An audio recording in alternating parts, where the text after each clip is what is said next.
ದಾವಣಗೆರೆ ಜಿಲ್ಲಾ ವರದಿಗಾರರ ಕೂಟದ ವತಿಯಿಂದ 2024-25 ಹಾಗೂ 2025-26ನೇ ಸಾಲಿನ ಮಾಧ್ಯಮ ದಿನಾಚರಣೆ ಮತ್ತು ಮಾಧ್ಯಮ ಪ್ರಶಸ್ತಿ ಹಾಗೂ ಹಿರಿಯ ಪತ್ರಕರ್ತರಿಗೆ ಜೀವಮಾನ ಸಾಧನೆ ಪ್ರಶಸ್ತಿ ಪ್ರದಾನ ಸಮಾರಂಭವನ್ನು ನಗರದ ಕುವೆಂಪು ಕನ್ನಡ ಭವನದಲ್ಲಿ ನಡೆಸಲಾಯಿತು.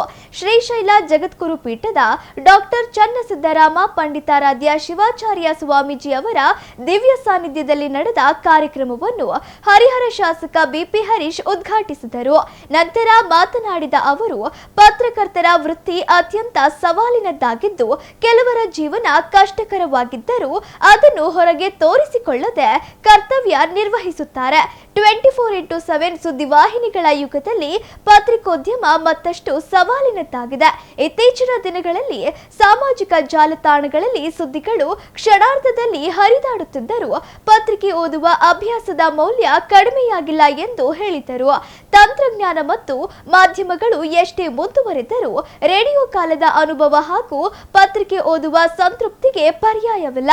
ಪತ್ರಿಕೆ ಓದುವುದು ಯೋಗ ಮತ್ತು ಧ್ಯಾನ ಮಾಡಿದ ಅನುಭವ ನೀಡುತ್ತದೆ. ಆದ್ದರಿಂದ ಪ್ರತಿಯೊಬ್ಬರೂ ಪತ್ರಿಕೆ ಓದುವ ಅಭ್ಯಾಸವನ್ನು ಬೆಳೆಸಿಕೊಳ್ಳಬೇಕು ಎಂದು ಕರೆ ನೀಡಿದರು. ಈ ಸಂದರ್ಭದಲ್ಲಿ ಮಾಧ್ಯಮ ಮಿತ್ರರಿಗೆ ಮಾಧ್ಯಮ ಪ್ರಶಸ್ತಿ ಹಾಗೂ ಹಿರಿಯ ಪತ್ರಕರ್ತರಿಗೆ ಜೀವಮಾನ ಸಾಧನೆ ಪ್ರಶಸ್ತಿ ನೀಡಿ ಗೌರವಿಸಲಾಯಿತು. ಕಾರ್ಯಕ್ರಮದಲ್ಲಿ ಮಾಧ್ಯಮ ಕ್ಷೇತ್ರದ ಹಿರಿಯ ಕಿರಿಯ ಪತ್ರಕರ್ತರು ಹಾಗೂ ವಿವಿಧ ಮಾಧ್ಯಮಗಳ ಪ್ರತಿನಿಧಿಗಳು ಉಪಸ್ಥಿತರಿದ್ದರು.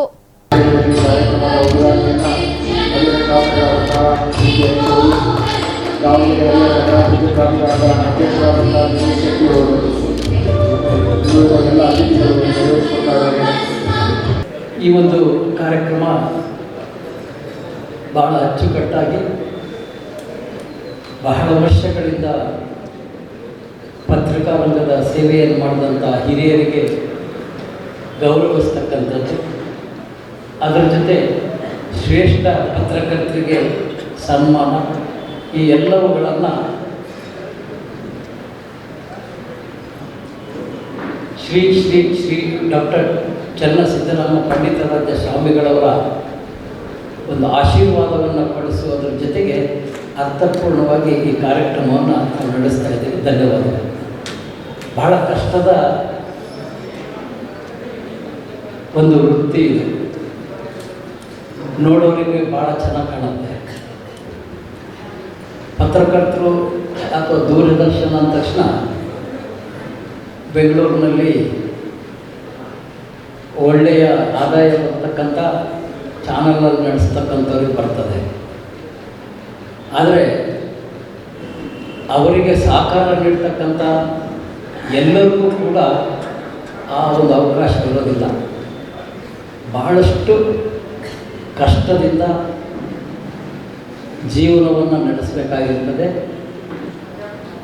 ಆದರೆ ತೋರಿಸಲಿಕ್ಕೆ ಬಹಳ ಚೆನ್ನಾಗಿದ್ದೀವಿ ಅಂಥೇಳಿ ನಟನೆಯನ್ನು ಮಾಡಬೇಕಾದಂಥ ಅನಿವಾರ್ಯತೆ ಬರ್ತಕ್ಕಂಥ ಕ್ಷೇತ್ರ ಈ ಪತ್ರಕರ್ತರು. ಇವತ್ತು ಇಂಥದ್ರಲ್ಲಿ ಬಹಳಷ್ಟು ಪ್ರಾಮಾಣಿಕವಾಗಿ ಸೇವೆ ಮಾಡಿದಂಥ ಪತ್ರಕರ್ತರನ್ನು ಗುರುತಿಸಿ ಇವತ್ತು ತಾವು ಸನ್ಮಾನವನ್ನು ಮಾಡ್ತಾಯಿದ್ದೀವಿ. ನಾನು ಮೊದಲೇ ಹೇಳಿದೆ ಭಾಳ ಕಷ್ಟಕರವಾದಂಥ ವೃತ್ತಿ ಅಂತ. ಅದರಲ್ಲೂ ಈ ಒಂದು ಹೊಸ ಯುಗದಲ್ಲಿ 24x7 ಚಾನಲ್ಗಳು ಬಂದ ನಂತರ ಬಹಳ ಕಠಿಣ ಆಗಿದೆ ಈ ಒಂದು ವೃತ್ತಿ.